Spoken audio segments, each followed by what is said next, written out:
Hello and welcome to the Quantum Human Revelations. So grab yourself a cup of tea and come and join me and just receive the frequencies that I'm sending you, or even maybe something I say will inspire you to think a bit differently this month. But we're going to be talking about karma and the karmic loop, and I have some more clarity on what I was trying to share last week, so I'm hoping it'll make more sense this time than I tried last time. I said I'm always going to try and share as it's current, because then you get a week ahead of knowing the energies that are coming through as part of ascension. But sometimes I can't quite put it all together, but it's all come through in the last week, so I'm excited to be able to share more on that with you now. So remember, everything you do today is one step to creating the future that you want. And the whole point of connecting with you guys on every Monday is to share the ascension energies and how they relate to our soul purpose, and how it helps us as quantum humans awaken to be able to be this perfect blend of 3D and 5D skill sets so that we can start making a difference on this planet. So hello to everyone on Zoom and everyone on YouTube. Let me just get that all worked up so I can get the comments up. So it's been a very intense week. I had to have a coffee today. At one point I had to have sugar, but today's coffee to try and get my brain into gear to help kind of get clarity on this karmic wave that's hitting us right now. So if you remember last week, I said it was the beginning of the Sirius gateway. We'd opened up now into receiving more of the energy and the frequencies from Sirius. And that's all very much about ascension, new awarenesses, new consciousness, new templates, new codes, new activations within our body. So we've got all that going on in one realm. And then we have at the very bottom end, mass consciousness having this rude awakening from a karmic wave that's just shaking like an earthquake through humanity right now. And then for those that are really sensitive to energies, there's us in the middle trying to balance these two energies. And it's been a roller coaster. It's been sort of going from tears to feeling hope, to feeling desperation, to feeling this is so huge, it's going to be a breakthrough moment at the same time. And it's always interesting because I don't know where I get my downloads from, but usually about a couple of weeks after I start sharing, then I start seeing astrology people, the astrologers all start talking about something that is relevant. So today I read that it was about Pluto in Capricorn that's causing a lot of these kind of shakes at the moment. And it kind of leads in nicely to what I want to talk about today. So yeah, people saying definitely a roller coaster. So I'll remind you all, a couple of weeks ago, I suggested doing the thymus thump. And that's, I'm just gonna make sure I don't get my microphone. It's where you put your fingers together and tap along the collarbone, which is where the thymus is. That's really good to help you settle back into your body and to help reset. So the thymus thump along here is a really good way to help you feel a little bit more grounded at this time. I also shared a couple of weeks ago about, because of this kind of tug of war that's happening, that it would be good for us to ground a lot this month. So walking in nature is great and all the usual grounding, but I did share a couple of weeks ago the 4 dragon energies to take you into a deeper connection to the earth, to really feel how your body is made up of the earth and that you are one with the earth, which is a different experience than just simply putting down roots. You know, I really want you to feel that you are part of the planet and to connect with Gaia on that level so that it'll help you through this energy. But the good thing is the astrologists are saying the same as me, that by the end of the month, they should start easing. And as we move into August, it's going to be a bit lighter. Well, for the moment, we never know what the next phase is going to be, but it's this particular wave. It should be ending by the end of July. So today, what I wanted to share with you was about this karmic loop. So part of what I get are downloads of a different way to look at spiritual concepts. So I find sometimes that the way that maybe either I read it or didn't understand it the first time around, I'm seeing things a lot differently now. It's almost like some of the things I've been reading is about 90% of the truth, and now I'm getting the final 10%, and that 10% is completely flipping the way I consider spiritual concepts, basically. So I think I've said to you all before that I haven't been into the kind of spiritual work. I haven't been in the spiritual community, I should put it that way, or like reading lots of spiritual books, or necessarily reading about ascension or any of the stuff. It's kind of come to me more as a calling as opposed to something I decided I was going to learn. And as such, I don't always have the words that perhaps other people might have to describe some of this stuff. But then equally, I'm hoping I bring a fresher perspective on it, or a different perspective on it, to allow you to see things differently. So back in January, the end of January, I think it was literally the 31st, I remember waking up and having this huge emotion run through my body as I woke up that said, this is an end of an era. And part of that end of the era was this end of the karmic loop.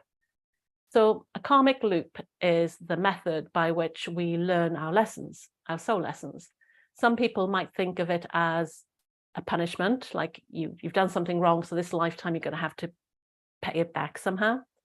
But I've never kind of considered it quite that way. I've always thought of it more as that's the way we learn our soul lessons. And back in January, I also started talking about, well, given that we are multidimensional beings, do we need to have the lessons learned in such a human way, which is through pain, through challenges, through grief?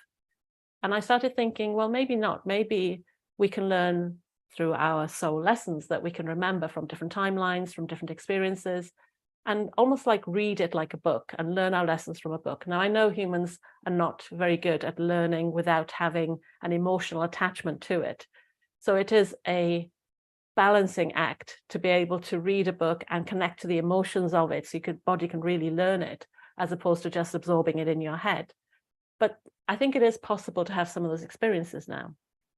And what that kind of told me was that we didn't need pain as much as we used to. And the end of the karmic loop was really saying that we don't think of that as a technology for how we've decided that at some point in our evolution was the only way we as humans could learn. But of course, as we're going through the ascension process and we're upgrading the way the human body operates, our DNA is shifting, our brains are expanding, the way we see things is changing. You know, you only have to look at some of the athletes to see how their bodies are doing some amazing gravity-defying things these days that we didn't see before. And it's kind of catching up with that and accepting that humanity is changing. And if it's changing, then maybe some of the old technologies that we were plugged into are no longer relevant. And we know that sometimes after doing something for so many times, it becomes habit, and then we stop questioning the habit. Well, I was asked to question the karmic loop and whether it really was necessary for our learning. So knowing that that's changed means that we can obviously decide a different way to learn. The problem is what is the alternative? And this is what I think Ascension's offering us, is new forms of consciousness, new spiritual awareness to help us develop new spiritual ways of dealing with these karmic rebalancing. Now, some of it is this: if you focus on the problem, then you're only solving the problem. If you can focus on the outcome of something new, the solution, sometimes you kind of group up a whole bunch of issues. It's kind of like taking the bricks out from the bottom of the wall rather than just taking them off one layer from the top. We can get to the changes rather rapidly, but we still need to have an idea of how to do that. So one of the things this karmic wave is very related to is our value. So let's add that into the equation, that we're looking at the karmic loop issue, and the karmic wave that's affecting mass consciousness and pulling us back down is all related to value right now. And that can be to do with our career. But the way it's showing up for me is that many of us who are here to do something big have been caught in this almost tit for tat exchange. Now, we ourselves might have ascended out of this karmic, we might have done our work, we might have healed the things that needed healing because we're active and proactive in our shadow work and our spiritual work. But a karmic contract is between two things. So we might take ourselves out, but there's still going to be a version of us still interacting with the old contract somewhere, and that's still going to be operating. So we need to kind of clean the problem, or the whole reason why that karmic loop is happening, rather than just deal with it on a case-by-case basis. And the way it feels is that our creative energy has been swapping hands, like our creative energy is our sexual energy, it's our ideas, it's our work, it's how we get paid, it's how we get resources, it's our money, it's our time, it's our health, it's all of those things. And if we've been swapping, like, oh, I did you bad, therefore I'll now give you time in the next lifetime to pay you back, or I did you bad in that lifetime, or I took some of your energy, so I'll pay you back in money in the next lifetime, or I'll pay you back in knowledge, or I'll pay you back in giving or losing something to even more sort of public bodies like the government or tax, or it could be even at that kind of level. And it's kind of the karmic debt that we're playing with right now is our creative energy. So if we think of it like that, so this isn't the soul lesson version, this is just us exchanging our energy, then you can imagine why we're all exhausted all the time. Because we think we're rising up out of our soul lessons, but this karmic tit for tat is still going on with the people who haven't necessarily stepped up yet. And we know this is a universe of free will. So we have agreed to play these games on some level, maybe to hold us back, maybe because we're frightened of our power. But the time has come now that we can say, well, actually, let's stop and notice. So the kind of ways this is showing up is by being copied, by us being burnt out in jobs. You know, how many people go to work and work more hours than they're meant to, don't get any more pay, don't get any more recognition, and then end up being burnt out. That's an example of this energy exchange. You could kind of guess that maybe that employer in a previous life needed their debt settled. So when you went to work for them, you're now paying them back. It can show up in health. Maybe you have a health issue and maybe it's so rare that all the doctors around you are starting to notice that this is going to make them a paper that's going to win them some scientific journal type of thing. And then your health gets worse so that they can achieve their repayment in their sole purpose. So it's showing up in lots of unusual ways. So I'm giving you those two extreme examples to kind of open your awareness up so that you can start seeing this on a much bigger scale than just, I stole your idea, now you're going to steal my idea in the way that we're moving forward.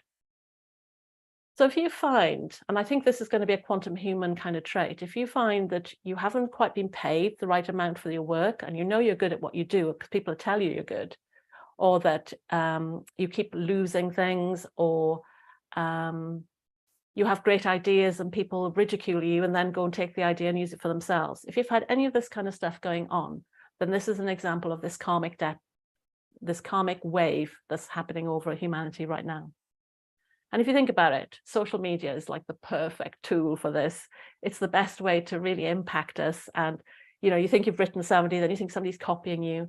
You do courses, somebody comes on your course, and then you see them creating the same course somewhere else. All of these ways that it's been showing up. And now, of course, we've got AI. And AI is going to allow people to copy in a new way by taking somebody's text, pumping it into AI and asking it to spit it out in a different format so they can use it. It seems like, you know, as we are coming into our power, then there are more and more things occurring to help hold us back through this exchange of energy. Now, what's the impact of this? Well, how do you feel when you think somebody's copying you? Or how do you feel when you see somebody more successful with your idea than you? How does that make you feel? And what does that do to you? So I'm just going to check in with those on Zoom to see if anyone has any feedback on that. How does that impact you guys? I know for me, it kind of makes me give up and think, I don't want to continue, or I don't want to keep trying, or I can't be that intelligent, or I can't be that good, or I can't be. So it kind of holds you back a little bit. So I don't know if that's how you guys feel as well. You know, yes, we can say, oh, well, it doesn't matter. You know, the people that copy are never going to understand it from our perspective. But it's not about that. It's about what it does to us on an individual level that that holds you back. So yeah, on Facebook, on Zoom, I've got anger, frustration, and want to give up. So you can see this is a real clever way to block us from stepping into our power. And the thing is, the people doing the copying probably don't remember the soul contract that they are balancing out. They probably don't even know that's what they're doing. They might not even have seen your post or your course. They might have just had their own download. And then they started writing about it. And then you think, well, oh, that sounds very similar. And we just had that conversation, but they have no conscious awareness that they've done it. I'm not saying this is the case all the time, but it can be that way. And this is all part of the way the universe or the way this karmic loop is trying to hold us back. So we know that mass consciousness really is the kind of average energy of humanity, and generally it's a lower vibing, fear-based system of beliefs that encourages you to give up, to play small, to not step up and be seen because it's dangerous, to not believe in the divine, to not connect to your higher consciousness. So you can see that kind of general theme, and we're trying to break out of that now to move more into this fifth dimensional thinking of soul wisdom, divine intelligence, manifesting and being able to create our lives basically from a frequency point of view, as opposed to just simply making statements, you know, actually feeling and vibrating higher and higher. And you can see then why this karmic wave is coming at this time, because as we're trying to pull up, we can feel that mass consciousness pulling us back down, and this is why the wave is coming through right now. And you can see that, you know, of all the years for AI, I did a degree in computer studies and did AI back in God many moons ago. And yet this is the year that AI finally presents itself to the masses. It's the time when we finally start seeing it and people start worrying about it taking people's jobs. It's now. And it's been there for years and years and years. But this is interesting timing as we're trying to step up into our authority, into our expertise, into us being valued and being accepted for who we are, and being able to sell ourselves, you know, to be able to stand there and believe in the convictions of why we're here to such a degree that we don't get knocked off center. And then we get this wave of AI coming through just to make it us wobble again. So this is the kind of the karmic loop energy, is this tit for tat. So people are going to be coming at us from all angles, trying to claim back the energy that we've used from them in a previous lifetime, from a previous encounter, from a previous contract that we agreed to. Whichever the way, this is the kind of balancing that's happening right now. So what do we need to do to step out of this? Well, it's actually more about us starting to pay back the debts, but not in the way of us like, you hurt me, so I must hurt you. It's almost like we have to be the bigger person in this. We have to be the one to release this energy, not just for us. Like, it's like, imagine two people in a room having an argument and you're the better person, so you leave the argument and step out of the room. That's a really good approach, yeah? But that person's still boiling over and still being frustrated and still holding on to that anger. So they're still creating that frequency here.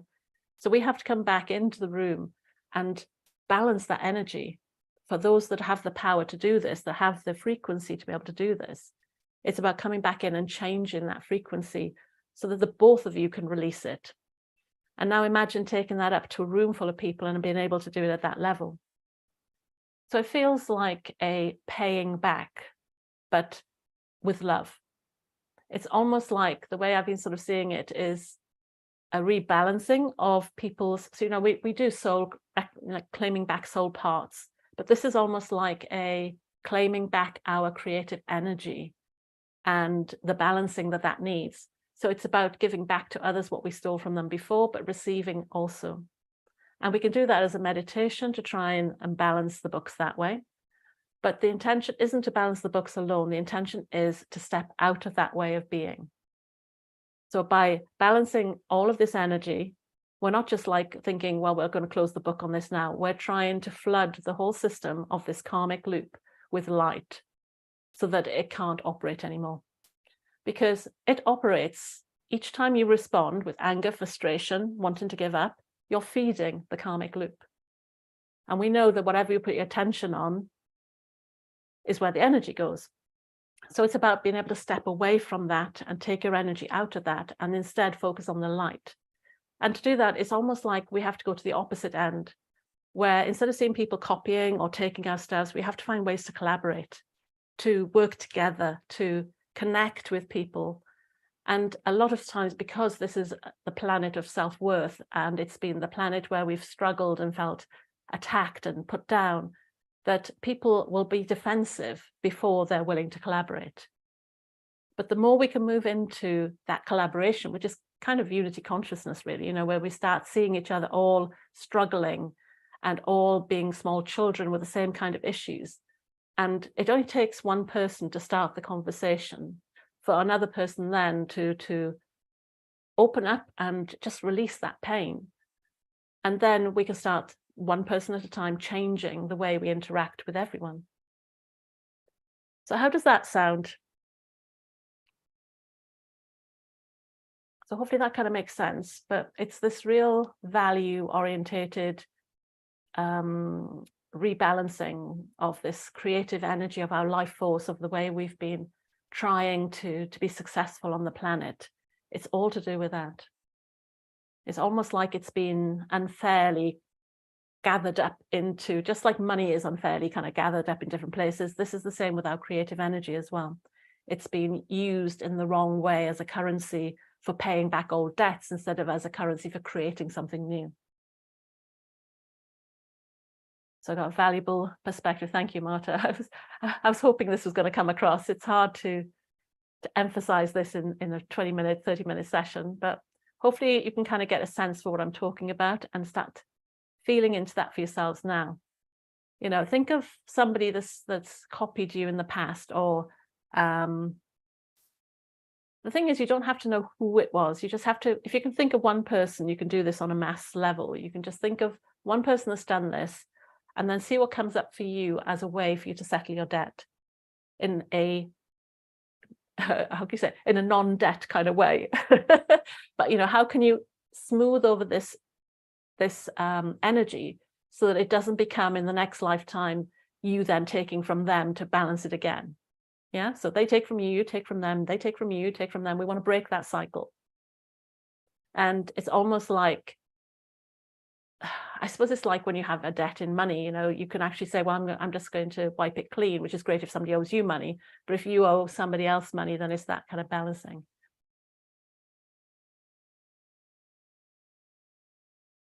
Well, that's what I've been thinking, is how easy is this going to be to do? And the thing is, I keep feeling like it is easier than we think. And I've just been putting my head into this, trying to work out what sort of visualization or meditation can I create that will do this for you. But so my nose always itches when I go live. I don't understand. So when we're constantly trying to work out new techniques, you know, we have to think about all the ingredients we have access to. And I think the answer is in us accessing our higher consciousness, you know, going in for the divine intelligence, connecting and allowing the answer to come to us.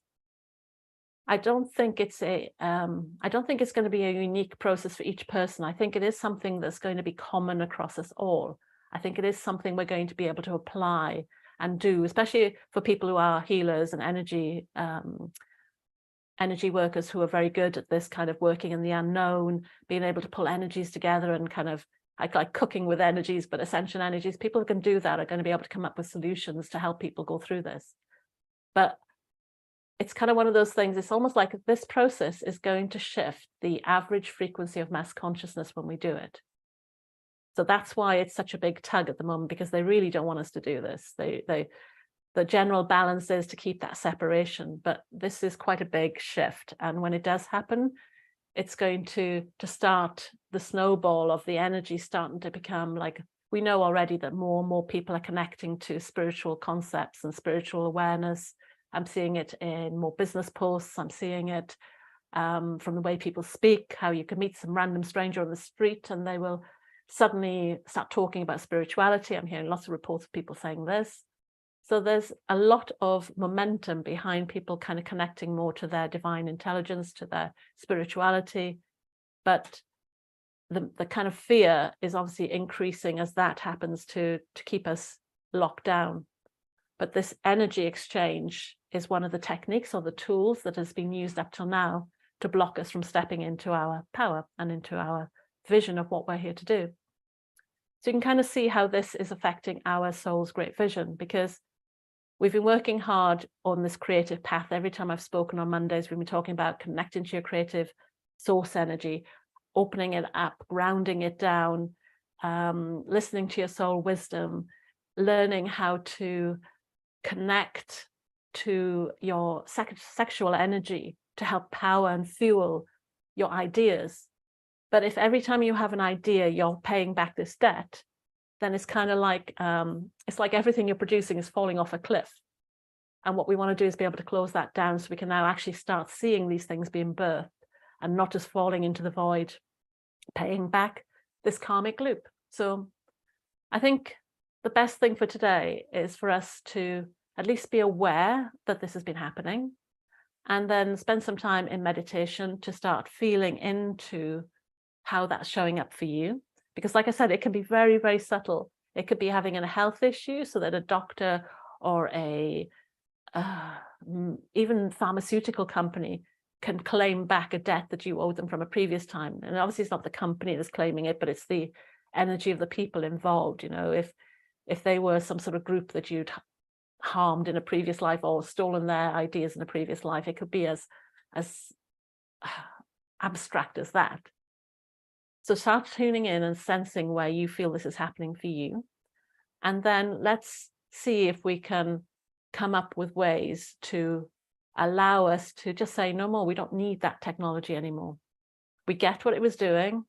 We want, it's almost like I kind of just want to say it, and maybe I'll just say this now and see if it happens, but it's almost like I want all the creative energy to go back to its original owners, so that each person can have their own version of what they're meant to have, and that kind of clears out this karmic loop need. Because if we've all claimed back what is ours, and if we can just intend now, just to send what we owe back, to get back what we owe, cleanse it when it comes back to you, so it becomes your frequency, so you don't accidentally kind of get dirty energy coming back, but just intend that everybody just sends back the energy that needs to go to the place it needs to go, in whatever timeline, whatever dimension, and just see it almost like a balancing of energy across the board. Then that's what I think we're trying to aim for. And that's the energy that will break this karmic wave that's coming over now. That's not too bad. I got 3 minutes left. So for me, this also relates to, it's a consciousness shift as well, because if we still believe in the karmic loop, then we're feeding it. If we don't believe in it and that there's old tech and we're moving on, and that we've been upgraded with virus protection to avoid those kind of issues, kind of trickery coming into us again, then that also is a consciousness update at the same time. And you can see then how that's a more fifth dimensional way of looking at it. One where you're more in your power, you have your free will, you choose, you get to create, and you get to cancel these contracts and create new ways of balancing energies. And I think that's the kind of Sirius bit that's coming in, and that's why tapping into the Sirian energies will give us the clues that we need to help break this mass consciousness wave that's coming over us right now. I think I got everything covered there. So I may change the cards on the table. Yeah, this is quite big. It was quite there's another angle to this that is much more complicated, but I don't want to go into that now in 2 minutes. But there are some, like there are certain people who are ascension guides, so we're here doing work on a planetary level, and the way they have to balance this is a lot different to the way anybody else might balance it. So if you're doing kind of planetary grid work or ascension work, or bringing in the heaven on earth templates, or holding huge frequencies on behalf of humanity, then it's almost like we've been holding on to some of this energy on behalf of humanity to return it right now. So you might find that you need to do more of that kind of work, but just sense into it. I think call on the kind of energies and the consciousness that's awakening around us right now, and see what's relevant for you. And maybe by next week when we talk more, I'll have some more answers on that as well. I know I've been sitting with it all week, and just getting that clarity is, it's kind of like once you become aware of something, then obviously you can't become unaware. So now that I'm aware of what the contract is and what we're trying to dissolve, now I'm hoping that over the next week we'll get more energy in to explain how to do that. Because we're at the cutting edge of ascension, so it's not like we can call on old tools or old techniques. New ways need new solutions, and that's part of the consciousness shift that we're going through. So thank you for joining me again. So that was a big topic, I'm afraid. You can imagine why my head's been spinning so much. But I hope that's given you some insights into this kind of your creative energy and like being, because I say it all just sort of started when we started wanting to know how can we have more abundance. And then I thought, well, abundance could be, you know, if we're multidimensional, it could be spiritual skills. It could come through in lots of different ways. So then I started saying, how can we have more money? And even money is like, well, do we need the money or do we need resources? Well, it's resources we need. We need a home, we need food, we need, you know, so that's resources. The money is just the way we pay for our resources. And again, if you go back, I can't remember how many weeks ago we were talking about this. And then it went to, well, how do we achieve resources? We achieve it with our creative energy. It's by our ideas and what we're here to produce. That's what creates this continual flow. Because when we're in our creative flow, we can then use that to sell to somebody in exchange for the resources we need, whether that's money and then resources, or even directly swapping for resources. It's that creative energy. And if we've been going through this process with this karmic loop happening, where it's just kind of stealing out our energy as payback, or at least as it perceives, then of course we're going to get nowhere fast. So it's exciting to see how our soul visions are going to accelerate over the next few months, or how they're going to shift and change, or what's going to start appearing in our lives when we start moving away from that kind of loop and just allowing ourselves to find a different way to live. So I hope that was useful for you guys. And as I say, it kind of feels like you need to go back to the beginning of watching this podcast and see how this story is evolving, because it started on this our creative path to abundance. It's moved into the ways we can do that, into the karma that's holding us from it. So there's lots of little bits of information through the whole series, and it's all there on YouTube to be replayed when you're ready. And please put comments on. I'd love to hear your views and chat with you all, because, you know, we're all in this together. So the more people I can find, the more new friends I can make this way, then that would be fantastic. And for us in the membership and on Zoom right now, I'm hoping all the downloads will come ready for Thursday, and we're going to practice a technique then and see what we can do. And I'm sure we can give feedback next Monday on how that worked and what we came up with and what we've been working with then to change that karmic issue of that tit for tat. I'll give you my energy and my ideas to pay you back for the last time I took yours energy that's been happening as this karmic wave. Cool. I was thinking, I know I'm Welsh and I speak quickly, so I hope that wasn't too quick, but I also know that YouTube has a speed that you can change it faster or slower. So if you need to absorb it more slowly, you can slow it down. But I knew I wanted to get that out today and get it all in one go. So thank you all. I'll be back next Monday doing more quantum human revelations, because I really do think that there is it's not just a spiritual awakening. There are certain type of people waking up right now that know how to blend the 3D action with the 5D spiritual side in normal work, in normal jobs, you know, not just being healers, not just being Reiki healers or past life regressionists. You know, these people are going to just take these skills into being accountants, to being TV producers, to being musicians, to being just all the jobs you can imagine, you know, just imagine these quantum humans in all the roles. And politicians, you know, even moving up into those roles, because that's how we start creating change. We start with ourselves, we change who we are, we change our frequency, and then we go and we find the work that aligns with us. Then it all flows, now that we've got the karmic loop closed. I'll see you all next week, and thank you for joining me. And yes, I hope you all have a good evening.